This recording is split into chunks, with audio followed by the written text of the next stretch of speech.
Ellen McCauley at Pray It Off in Syracuse, New York. I'm videotaping these meetings, and I never show your faces, unless you want to show your face. Some people will lose 40 or 50 pounds, and they'll get up here and they'll witness to the world.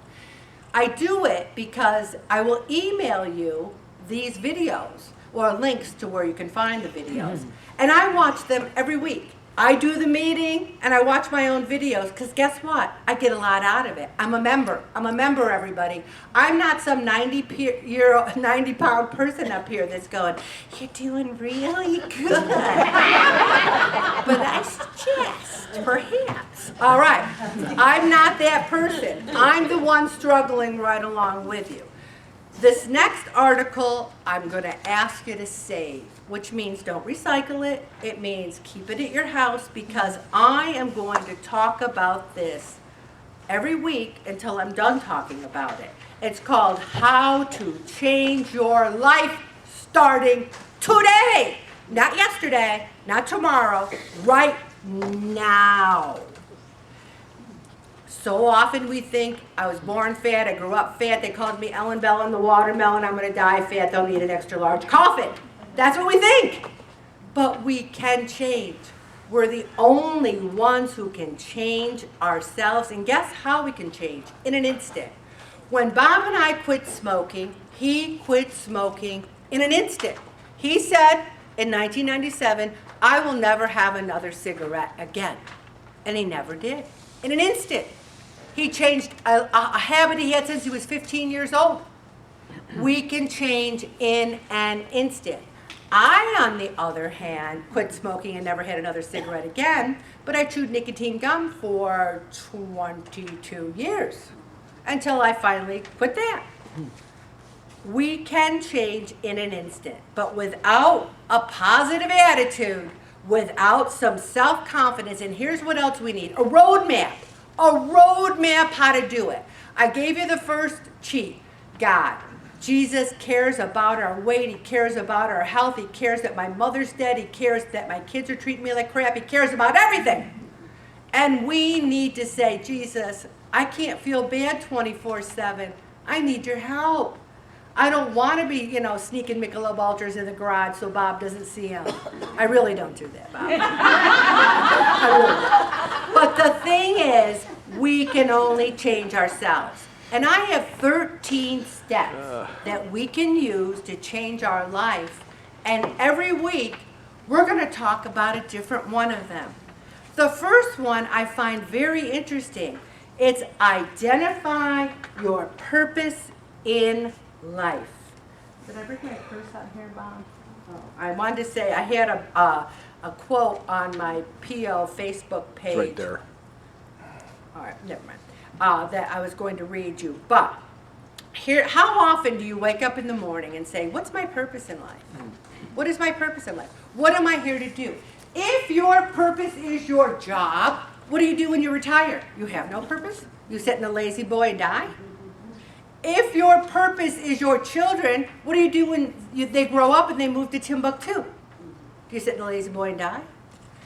What is your purpose? And if we look at the 10 Commandments, the most important one in the Bible readings today was this. Love God and love others. That covers them all. Covers them all. Love God, love others.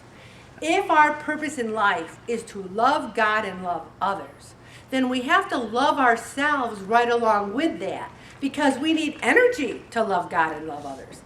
I mean, people say, oh, what do you do when you're retired? I'm busier now. How many people have said that? I'm busier now than I've ever been in my life because I can do more things for other people.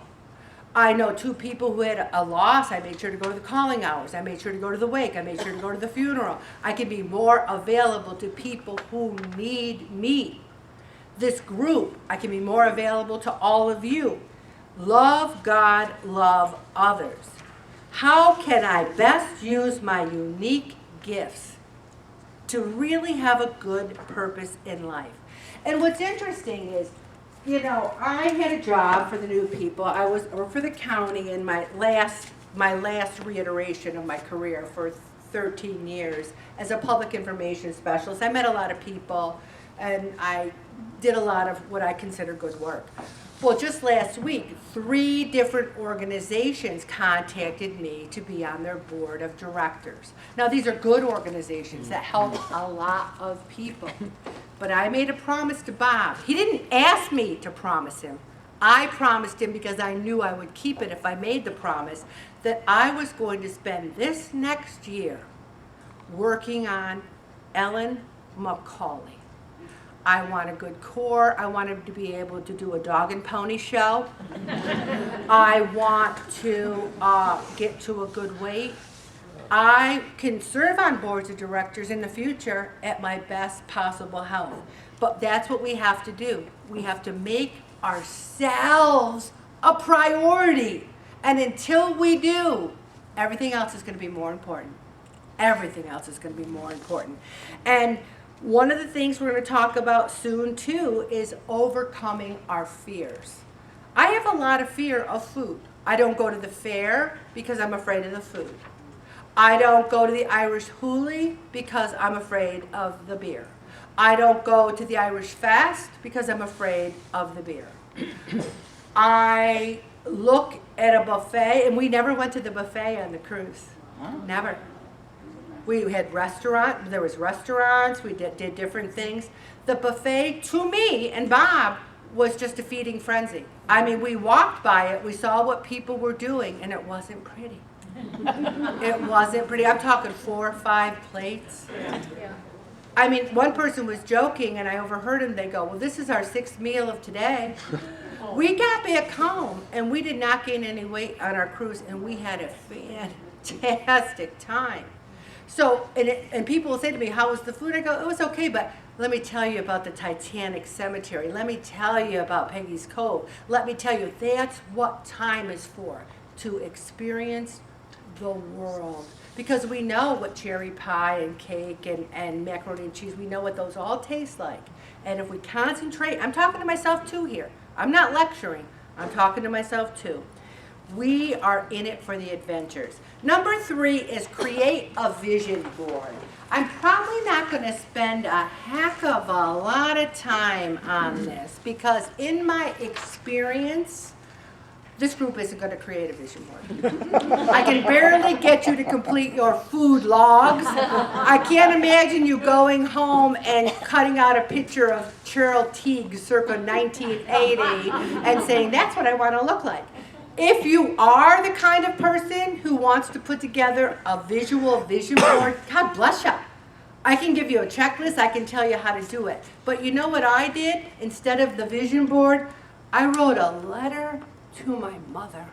And I said, dear Mom, it's your birthday, August 26, 2023. It's my first birthday without you. Your first birthday that I don't have you here. You would have been 90.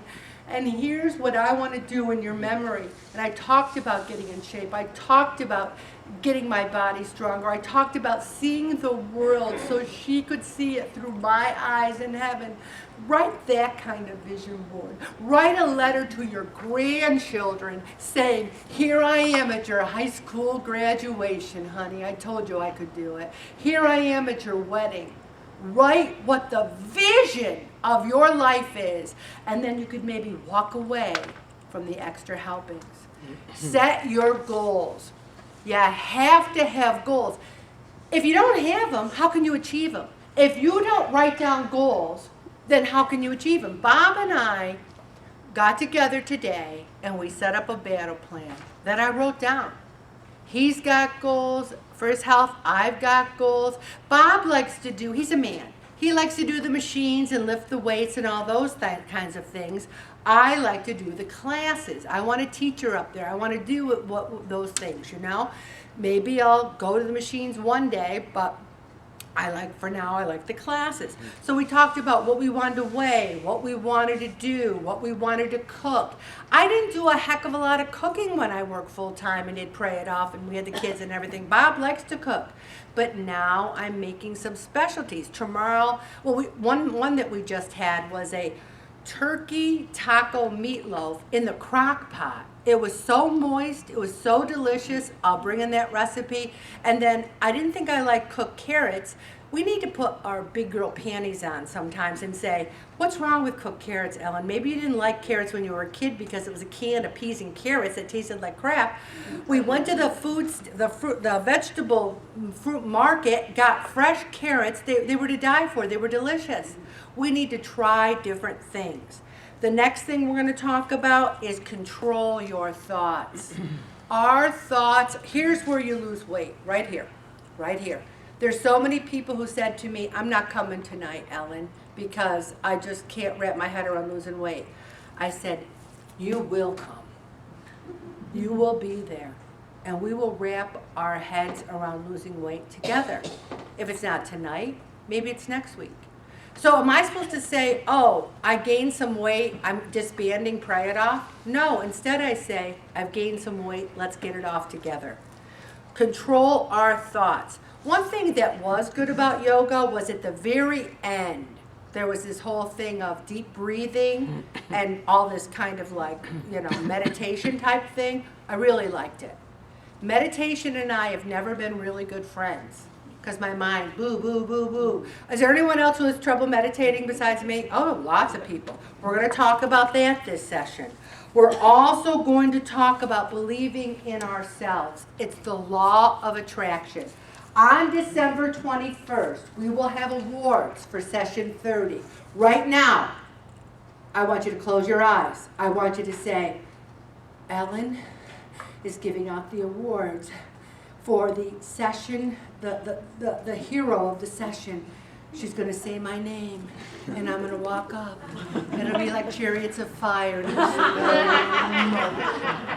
And I'll have a tear coming down, and Ellen will be crying too, and Ellen will say, I love you so much. I'm so proud of you. That is what I want you to visualize. Law of attraction. You get awards for losing 10 pounds. You get an award for showing up. You do. You get a perfect attendance award. Imagine what you can achieve. Because guess what? It's a tableau blanc. Nothing's happened. We can do it together. We need to remove the negative stories from our minds and start again. Because if we don't start again, no one's going to start again with us. Is anyone home going, I'm a little worried about Jane Doe. She put on a couple pounds, but are they going to do anything to help you lose it? No. Understand why you want to change your life. I already said time. How much time do we have? Let's enjoy it. Let's enjoy the time we have and be as healthy as we can. Let's move. Let's walk. Let's not end up in a skilled nursing facility. That is not a given. People don't grow old and grow frail. I know plenty. You should see these women in their classes. In the classes, they're in their 80s and they're grabbing their leg and putting it up to their butt. We will be those ladies in our 80s doing that. We need to know what motivates us. We have to find something that motivates us more than the ice cream. More than the ice cream. And then define the changes you want to make. Quantify them. I want to lose 1 pound a week in the next 17 weeks, and so I want to lose 17 pounds by December 21st. I want to lose 2 pounds a week in the next 17 weeks, so I want to lose 34 pounds. Whoa. Anyone besides me like to lose 34 pounds in the next 17 weeks? I'm not talking about those that are at their goal weight already. Believe it or not, if you're looking around new people and you see people that you say they don't really look like they need to lose weight, they probably lost 130 pounds and kept it off already. Like Mary right there at table 5. Lean into your path. You know, if you have a bad day, don't throw in the towel and quit. Get back in the saddle the next day. Start with having a better log. Have that be your goal. I'm going to have a good log in session 30. I'm going to drink more water. You know, I haven't been drinking as much water as I should, and I've started to kick it up, and I'm enjoying it. Also, if you have 3-pound weights at home, or even if you have soup cans, sit there and watch TV and do this. Do something, anything. And then number 11, share your journey with accountability partners. Each week, we're going to talk about each one of these. in detail.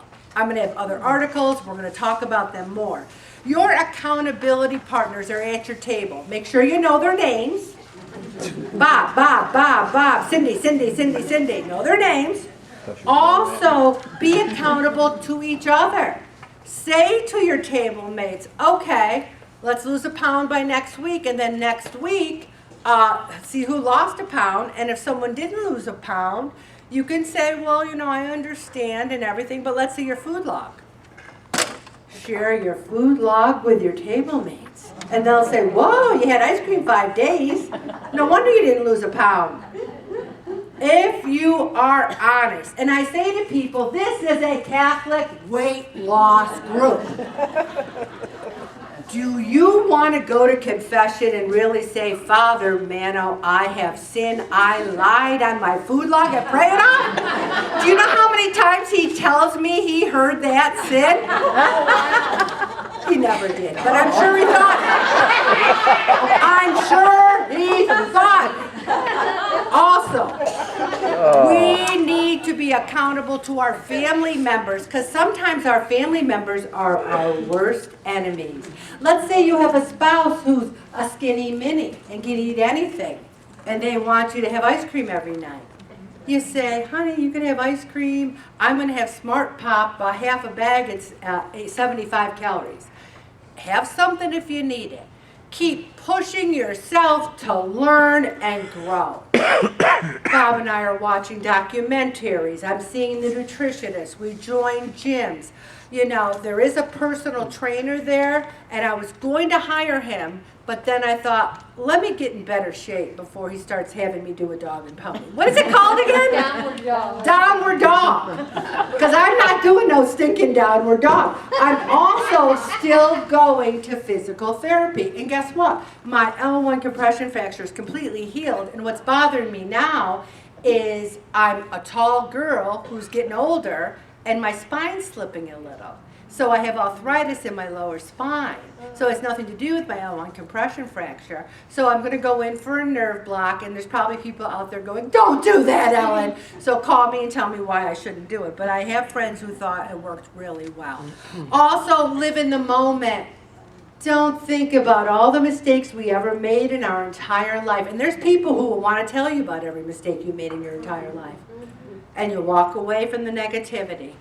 Also, you think, well, everything's right in front of me right now, and I'm going to make things better for myself. And ask yourself some questions.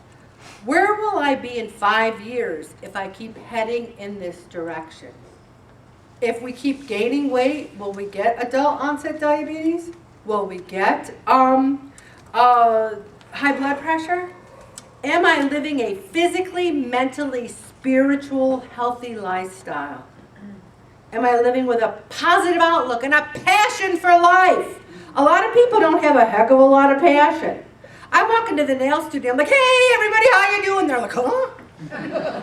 They look at me like, who's this crazy lady? All saying hello to everybody. Live with a passion for life. Do I take time to stop and enjoy the simple things around me? I mean, you look at the flowers, you look at the trees. It's just, life is beautiful. How do I start changing my life? Why is it important to change my life?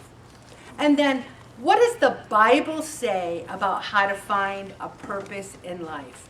And I'll tell you, I hit it on it already. A relationship with God should matter above all else in life. Without that relationship, life has no real purpose. How many people do you think that way? If you were to ask people, maybe even in this room, what's the most important thing in your life?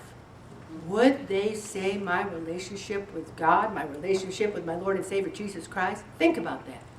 Think about it. God and others. Glorify God. Enjoy fellowship with Him. Have a good relationship with others. Have good relationship with your environment.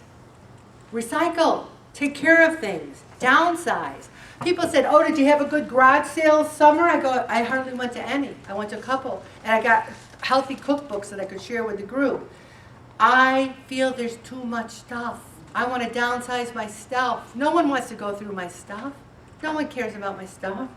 Also, we need to make new discoveries. With God as our pilot, not co-pilot, pilot, we can find our purpose in life. I'm going to stop right there, Bob.